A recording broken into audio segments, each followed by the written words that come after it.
Hey guys, welcome back to another DK podcast. It's your homegirl Joey. Hey guys, we are at episode 23, which will be broken down into 23.1 and 23.2. This episode is a recap of Seasons Williams and DeAndre, aka TD. The first half of this episode, we will be focusing on DeAndre's episode. And so the second half, we will go into Seasons. I hope you guys enjoy it, and we'll see you at the end. Hey, what's up, everybody? It's Justin, and Joey. so we are here with latest episode. We got recap on deck. This is, let me pull up my notes. I'm already looking at the notes. This is episode 23, which is going to be 23.1, and 23.2. We're going to be talking about DeAndre's episode and Seasons, and we could really just do DeAndre, the next one do Seasons as well, but we'll probably go back and forth, spread it out over two things. So Yeah. Joey, let's just jump in it. So let's talk about DeAndre. What did you think about his episode? What did you think about him, his story? Just kind of take it away. Talk to us. Well, okay, so backstory about DeAndre. Met DeAndre at a comedy show because he was security for a famous comedian.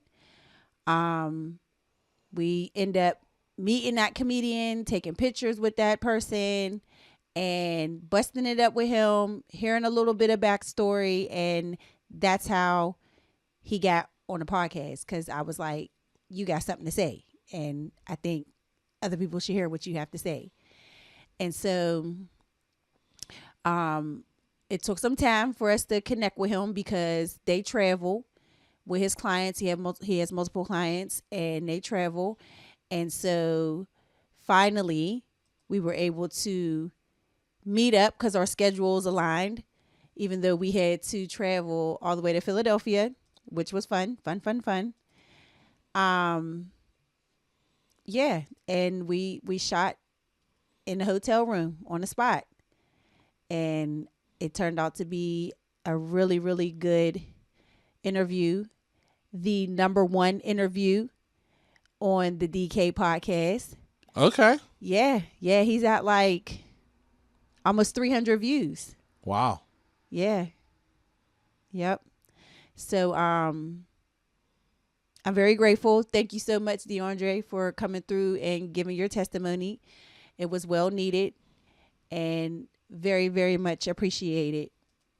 So what was the question you asked me? Because I just went into other things. But what was the question that you asked me? I mean, you kind of answered it. I just asked you. I just said let's just talk about, like, what did you think about him, his story. You know, we're going to talk about some of the things that jumped out. But I just wanted to give you a chance to kind of set the stage and Okay. talk about that. So you did it. You know, Okay. you did it. I mean, You did it. I really enjoyed the conversation. I thought he was a very interesting person. A bunch of layers. Who would have known that he listens to classical music? Right up your alleyway. Yep. Well, man after my own heart. And I was aware of his brother passing prior to, the episode, because that was one of the things that we discussed. Normally, like we said before, we will have a conversation with said guests and just get a vibe, get a feeling, just to see how to get the conversation flowing. So, spoke to him a couple times, and like I said, found out about his brother passing. God rest his brother's soul. I shared with him about my brother passing, so we kind of had something in common. Found out that he was a father, a very dedicated father, that even though he was incarcerated, it didn't stop him from being the father that God had him become. He's married, family man, whole family man, and came from a lineage of family men. Like he said, his grandfather and his grandmother was married, and his great grandfather and great grandmother was married. He was able to see those dynamics to show him how to conduct himself as a man and as a husband and as a father. So yeah, really really interesting. Really interesting.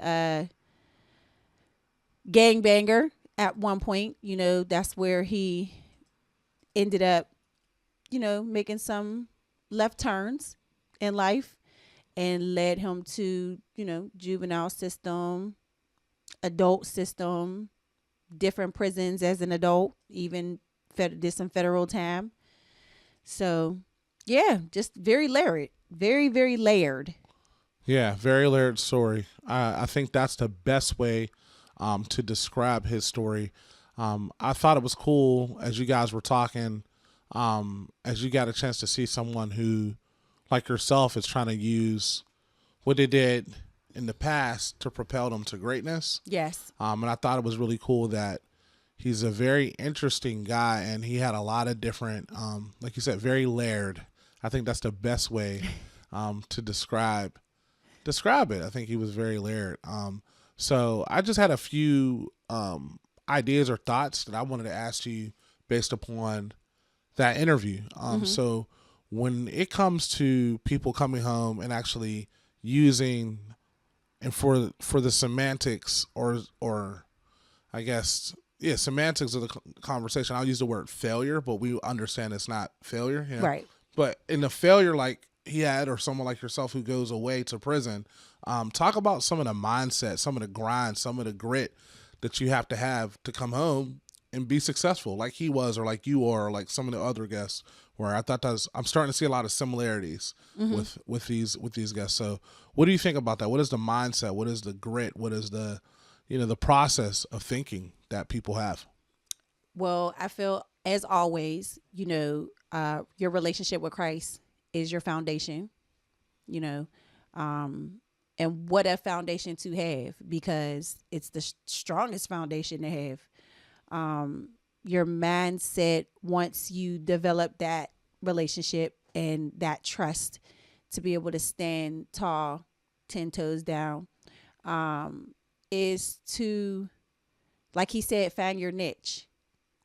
And to, once you found your niche, to go full force and not to let anybody stop you or deter you from accomplishing your goals, because the devil will put up barriers, and it doesn't necessarily have to be like a physical barrier, whether it be a person, a place, or a thing. It could be a mental barrier that could develop within you, or an emotional barrier that can develop within yourself.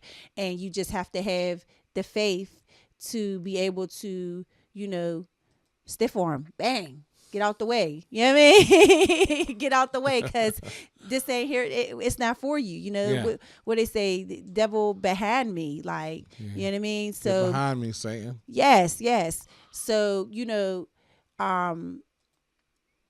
got to stay focused and just think about the end goal, what you're pushing forward to achieve, whether it's generational wealth, or better in your community, or trying to incorporate the youth and have stop people from doing the things that you did, so they won't end up where you were at.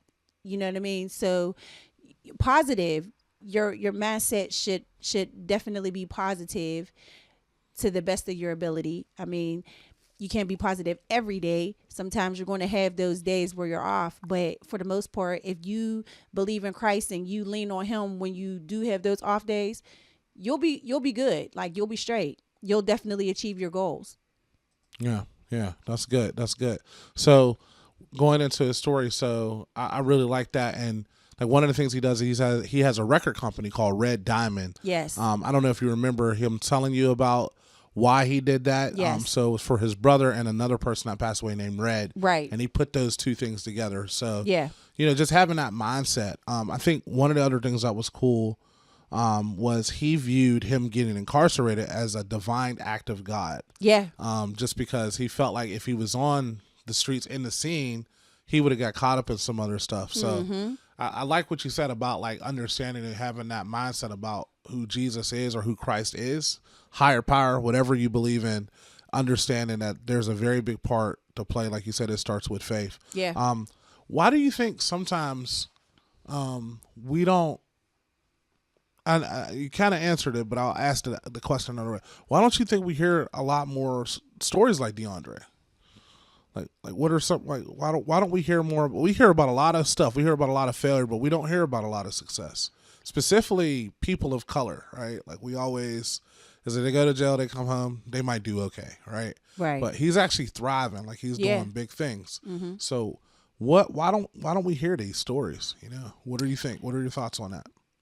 Okay, so, you know, I think that some people have the thought that no one wants to hear from them. Like, don't nobody want to hear what they've been through or, you know, what they got going on now. They don't even look at themselves that way. And the reason why I say that is because there's a guest, and I hope you're watching because I'm coming for you. There's a guest that I really, really want to have. And I had this conversation with this person and I had to let them know, like, yo, I see you as a superhero because I see all the dope things that you're doing. What I see you being a great father, a wonderful role model. I see you being a businessman. I see you out here doing it. You know what I mean? This person's about to get married. You know what I mean? Like, I see them just elevating so much in life from when I first met them. And not that when I first met them, because this was years ago, not that when I first met them, they were not doing well, because they were doing well, but they were doing well in a different light. You get what I'm saying without saying it. But now they like straight and narrow, if that's what you want to say, you know what I mean? And when I had to tell this person, like, yo, like, I first I said, listen, if you're not ready, just pray about it. Let God lead you however he wants to lead you. And if he leads you my way, I'm all for it. I said, but if you feel like this is not for you, I understand. I'm going to keep asking. But I understand. I get it. But I had to let him know, like, yo, I really think you're a superhero. And when I said that to him, he was like, Dad, like, you really see me in that light? Like, you really think that highly of me? And I said, absolutely. Why wouldn't I? You know what I mean? So I feel like people don't realize that they're a diamond in the rough. They don't see how special they are, how they've bounced back and achieved something that society say you shouldn't bounce back from, that you should not be able to move forward from. And if only they knew, I think they would be lining up to take these interviews. Yeah. And more successful stories would be out there, honestly. Yeah, that's good. I think, going back to DeAndre's story, I mean, like, he talked about a lot of different things. Like, I have my notes up. He talked about, like, he went to juvie hall. Yep. He went to county jail. Yep. He went to state prison. Yep. And federal prison. He hit everything. He checked all the boxes. All the boxes. And he was released from federal prison in 2014. Mm-hmm. He saw his brother killed. Yeah. You know what I mean? That happened when brother 18, raised by grandparents, father never in the home. So he has all these different excuses to not be great, but here he is doing amazing things. Right. And he said that he was doing, he kind of said that the things that he was doing, besides the fact that he's doing it for his family, his wife and his daughter, he's doing it for his brother's legacy as well. Yeah. Yeah. Because he feels like he's living for two now. Yeah. Yeah. Yeah. I even think about how when he talked about when he came home, he was working on a rental car company. And he was just going through that. And one of the things he said was, it was just a setback, right, that I went through. Like, he had to go through that to come back and do some really cool things. Yeah. So he got a security company now. Yep. Record label. Yep. He got a music focus. Yep. He's doing a lot of stuff in Inglewood. So, and I think, didn't he say something about doing something with the youth. He did talk about that. He was talking about figuring out what that looks like. Want to do some things around generational wealth and stability. Yep. And Possibly purchasing a house. Yep. A lot of stuff. So he talked about being married too, which was cool because he didn't really go into that, but I feel like, you know, that's helped him a lot to reacclimate. I think so too. And do really cool things. He has a 19-year-old daughter. It's just a really, really good story. A funny story that you guys don't know because you don't see a lot of the stuff that happens behind the scenes, but he almost spoiled the release of the episode by accident. Oh my goodness. Oh my goodness. You want to talk about that? Yes, I absolutely will. DeAndre. No, Mama DeAndre is what happened. So, after we record the episodes, we like to let the guests watch the episode before we put it out. So I'll watch it. The guests will watch it, and Justin will watch it. So, you know, if there's anything that we can tweak, switch, whatever, something you might not like, we could take out, put it in. Because no, y'all, this is not live. Yeah. Like, this is not live. Well, not yet. No, not yet. Yeah. So sometimes you will catch splices and stuff like that because we gotta, you know, make it right. So, Did I send it to him or did you send it to him? I think I sent it to him. Yeah, it was me. It fell on me. It fell on me. So I sent it to him and I'm like, here, check it out. Let me know what you think. Get back to me, whatever. Y'all. So he called himself sharing it with a few of his friends and family, which I don't have a problem with. We didn't have a problem with it. But Mama DeAndre she didn't know that it was just a sample. Like it wasn't the finished product, I guess is what I'm trying to say. And so she decided that she was so happy and so proud of her son, and she was just so amazed by the interview that she wanted to share. And sharing she did. And we had about like 50 viewers. And it's like, no. So I had to call them and I'm like, yo, listen, I don't know what you did, but whatever you did, tell them to stop sharing it. Whoever you shared it with, tell them to stop watching because this ain't even a finished product. And I'm like, we don't want to lose those views. So he's like, oh man, I'm sorry. That was my mom. And yeah, I'll tell her don't. But you know, as soon as I send it to her, she sent it to everybody. So I'm like, well, tell her she can send it to everybody again when it's done and over with, when it's, you know, all packaged up and ready to go. So yeah, it was crazy. I was panicking. I didn't know what to do. Like, I'm like, Justin, take it down now. Yeah, so for those of you who don't, like she said, this isn't live. So I get a phone call at like 3:00 in the morning. I'm like, what's going on? Like, did somebody die? Like, what's happening? And she was like, his mom shared it, blah, blah, blah. And I'm so sorry to bother you with this. I was like, well, you know, it is what it is. Here we are. So he's like, yeah, I'll take it off. I'll take it off right now. These type of things happen. I'll take it down right now. I'm like, thank you. I'm so sorry to wake you up, but thank you. Yeah. And it's crazy because I just, you know, I looked because when I looked at the metrics because you can see stuff on YouTube and it was just a proud mom sharing her baby boy story, right? Absolutely. That's all it was. And once it was ready to go and we really put it out there, she was messaging me on Facebook like, oh my goodness, I'm so proud of him. You guys did a great job. Thank you for giving him this opportunity. I'm like, no, thank him for giving me this opportunity. Yeah. You know what I mean? Thank him for giving DK the platform to, you know, display his I don't even know how to explain it. His wonderfulness. Yeah. Yeah. I think what's really cool too is he talked about a little bit, like you said, gangbang and all that, but just his warm, fuzzy personality. Yeah. Like he was really jovial. Mm-hmm. So what you saw on camera, I wish you saw half the stuff behind the scenes. Because as Joey mentioned, that was on location, and we drove to Philly to do that. we didn't have the best time to set up, so it was a little bit of pressure. But he was a great guest to have on the show. Yes. And I'm just really, really grateful to him for sharing his story. Or is there anything else that you think of when you think specifically about DeAndre and his story? No, not really. I pray for the best. I wish him the best. And, you know, I hope to interview him again in the future.